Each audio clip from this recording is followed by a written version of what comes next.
Welcome back, everyone. Get ready, because today we're diving into a topic that's, well, let's just say it sparked a lot of debate and intrigue, especially in the spiritual community.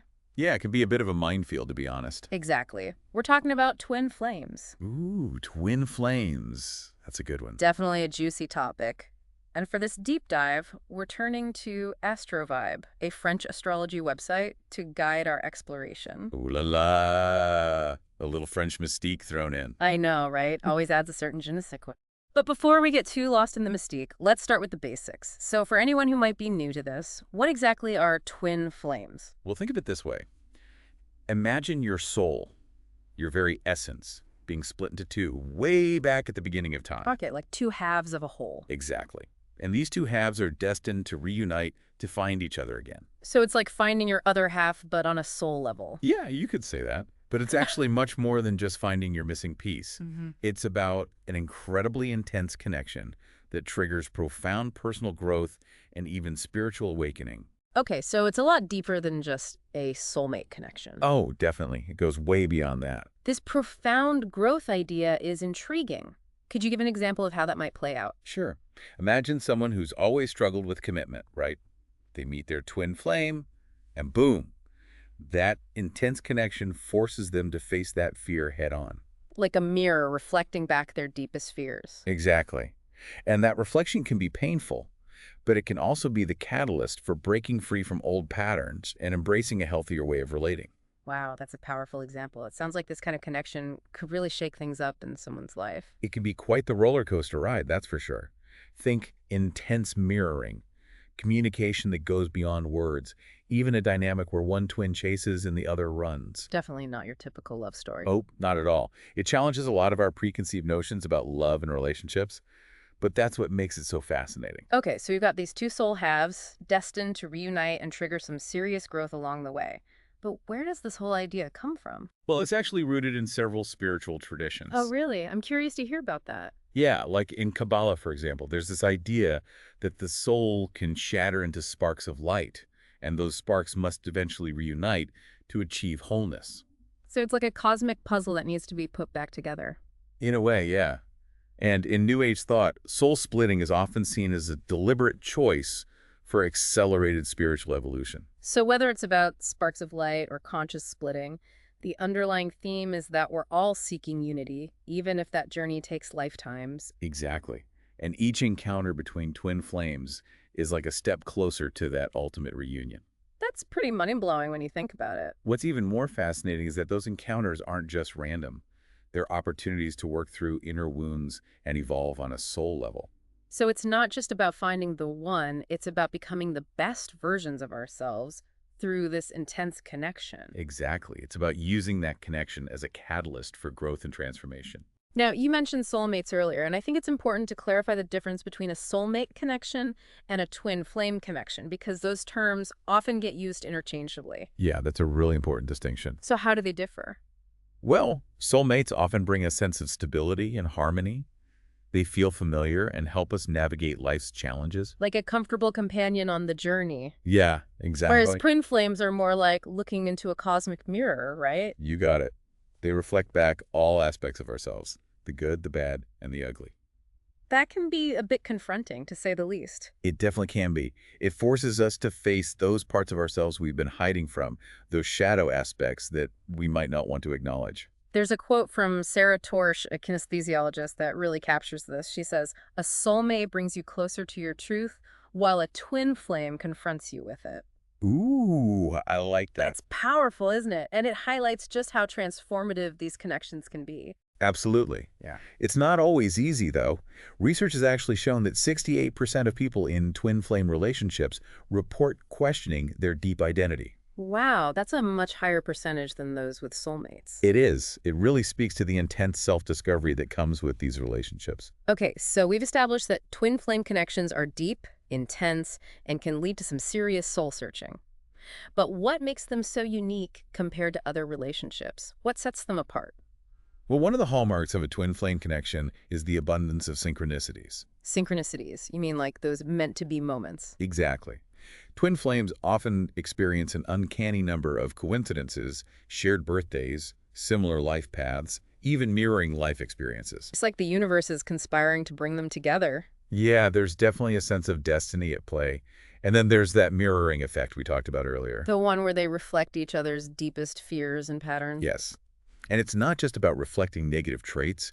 It can also be about recognizing shared values, passions, and even wounds. So it's like looking into a soul-level mirror and seeing both the light and the shadow reflected back at you. Precisely. And then there's the communication aspect. Many twin flames report a near telepathic connection, knowing what the other is thinking or feeling, even when they're miles apart. Wow, that's stepping into some serious psychic territory. It can feel that way, for sure. But these unique characteristics are really just the tip of the iceberg when it comes to the twin flame journey.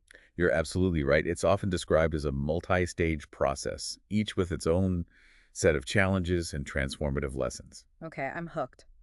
So, what happens when these two soul halves finally meet? What does that initial encounter look like? Well, it's often described as a powerful revelation, like a sudden jolt to the system. So it's not your typical love at first sight scenario. It goes way beyond that. It's like a soul recognition, an undeniable pull towards this person. And this recognition, does it come with any, physical sensations? It can. People often report feeling a tingling sensation, altered perceptions of time, even a sudden surge in creativity or intuition. It sounds like the universe is saying, pay attention. This is important. Right. It's not something you can easily ignore. And after this initial euphoria, we move into what's called the crystallization phase. Crystallization. What happens during that phase? Well, this is where reality sets in. Both partners start to see each other's flaws, conflicts arise, and they're forced to confront those shadow selves we talked about. So it's like all those idealized projections start to crumble, and they have to deal with the real person, flaws, and all. Exactly. And that can be a painful process, but it's also where the real growth begins. What would that look like in a real-life scenario? What kind of issues might come up during this phase? Well, imagine one partner discovering that they have controlling tendencies. Or maybe they realize that their fear of abandonment is pushing the other away. Oof, that sounds tough. But I guess those realizations, while uncomfortable, can be the catalyst for real change. Exactly. They're opportunities to heal old wounds and step into a more authentic way of relating. And as those deeper issues surface, it often leads to what's called the dark night of the soul. Okay, that sounds intense. Dark night of the soul. What exactly does that entail? Well, it's a stage of intense introspection and shadow work. So like a deep dive into the depths of your own psyche. Precisely. Old structures and beliefs crumble, forcing individuals to confront their deepest fears and insecurities. It sounds like a complete dismantling of the ego. In a way, yes. And many people describe it as a feeling of their identity dissolving. But it's important to remember that this breakdown, this dark night, is ultimately a necessary part of the journey. Absolutely. It paves the way for a powerful spiritual breakthrough.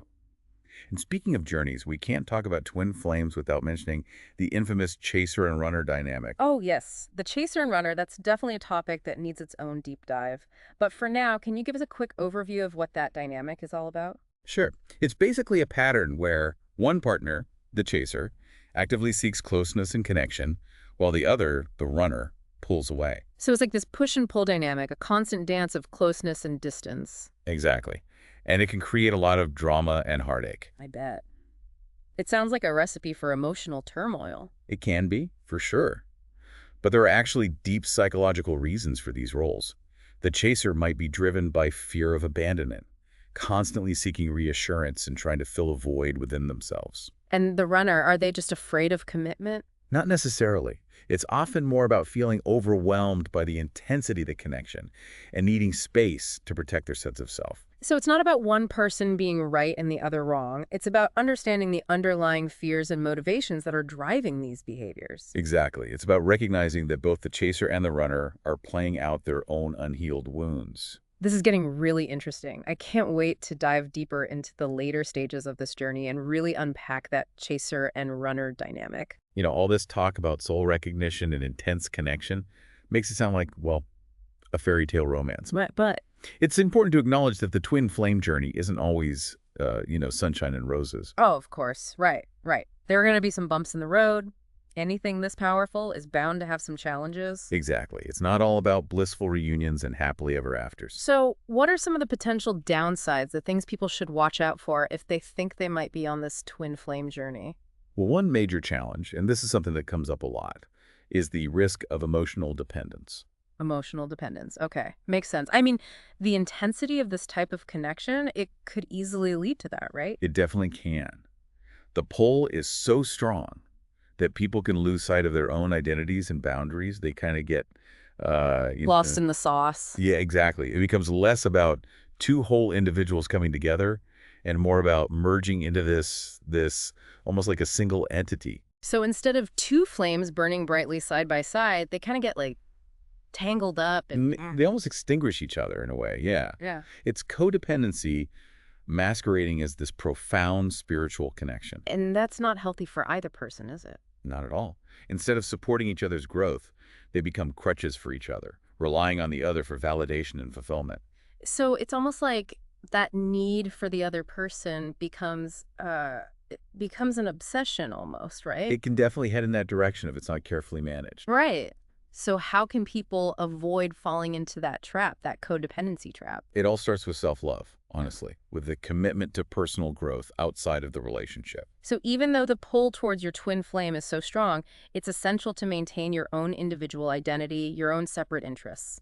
Exactly. Nurturing those things, having your own support system, and setting healthy boundaries, all that is crucial, even within this intense connection. Right, because otherwise you're basically saying, I need you to complete me. And that's a recipe for disaster. Exactly. You can't pour from an empty cup, You need to be whole and complete within yourself to have a healthy and sustainable relationship. Whether it's with a twin flame or with anyone else. Exactly. It's about recognizing that the twin flame connection is a catalyst for growth, but it's not a substitute for doing your own inner work.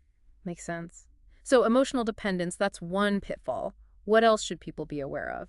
Well, another potential danger is the risk of misinterpretations. I mean, the whole concept of twin flames is so romanticized. Oh, yeah, absolutely. It's easy to get swept up in the idea of finding your other half, your destined soulmate. Right.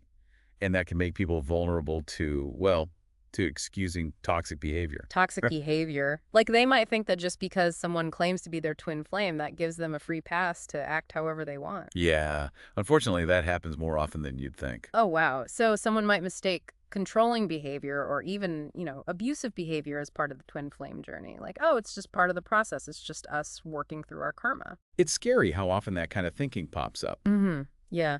So red flag alert, everyone. Just because someone says they're your twin flame, that doesn't give them the right to treat you poorly. Exactly. Mm-hmm. Remember, a true twin flame connection, while challenging, should never be diminishing or harmful. Okay, that's a really important point. Yeah. So how can people tell the difference? How can they differentiate between those necessary challenges that come with growth and, actions that are just straight up detrimental? That's the million-dollar question, isn't it? Yeah. It all comes down to discernment, to checking in with yourself and asking, does this relationship inspire me to become a better version of myself? Or Or am I constantly walking on eggshells, questioning my sanity, feeling drained and depleted? those are major red flags, regardless of whether someone claims to be your twin flame or not. Right. Healthy relationships, even twin flame ones, should be based on mutual respect, support, and that shared commitment to evolution. Couldn't have said it better myself. Now, stepping back a bit from the individual level, I think it's interesting to consider how this whole twin flame phenomenon is impacting society as a whole, Oh, yeah, absolutely. I mean, it's definitely a concept that's gaining more and more traction, isn't it? It's not just this fringe spiritual idea anymore. Right. It's becoming increasingly mainstream, and I think it reflects a larger societal shift that's happening. Oh, how so? Well, on one hand, we live in a world that's becoming increasingly individualistic, right? Where Yes. independence is prized. Oh, yeah, everyone's all about, doing your own thing, being your own boss, that kind of thing. Exactly.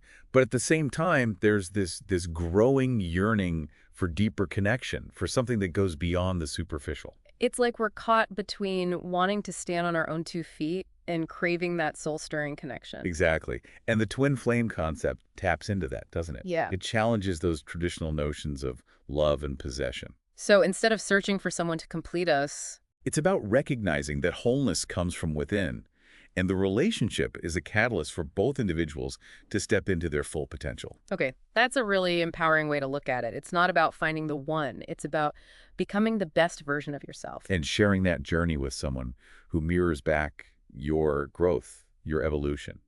Now, this increasing interest in twin flames, it's not just, water cooler talk. It's actually starting to influence therapeutic practices, right? It is.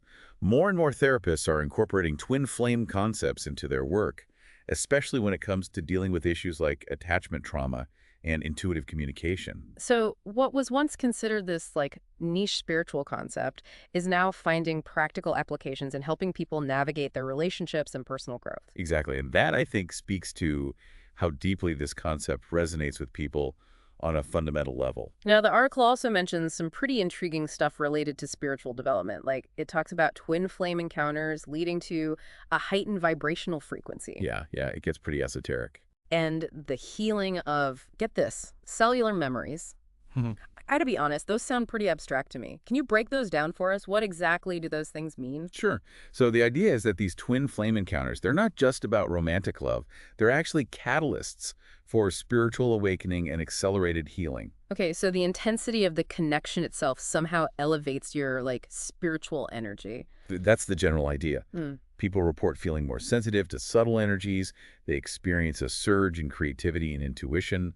Some even develop psychic abilities. Whoa, psychic abilities. That's taking it to a whole other level. It can definitely feel that way.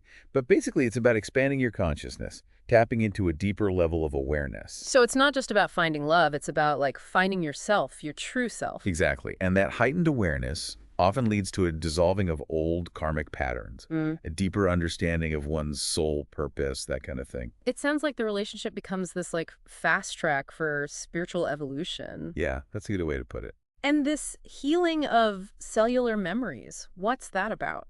Well, it's connected to the mirroring effect we talked about earlier. The idea is that by facing those reflected aspects of ourselves, we can actually unearth and release old traumas. Okay, so I get how this could work for personal trauma, stuff you've experienced in this lifetime. Right, but it goes even deeper than that. Some believe that these connections can help heal ancestral traumas as well, things that have been passed down through generations. Wait, so you're saying that your relationship with your twin flame could actually help heal wounds that your ancestors carried? Exactly. Pretty wild, right? The article even shares an anecdote about a woman who uncovered an ancestral abuse pattern through her twin flame connection. Wow, so by healing that trauma, she's not only helping herself, but she's also, in a way, healing her lineage. Precisely. It highlights the ripple effect that these connections can have, not just on an individual level, but on a generational level as well. That's incredible. It seems like this twin flame journey, while definitely full of challenges, offers this incredible opportunity for growth, healing, and spiritual expansion unlike anything else. It's definitely not your average relationship, that's for sure. No kidding. But we've talked a lot about the challenges and the potential pitfalls.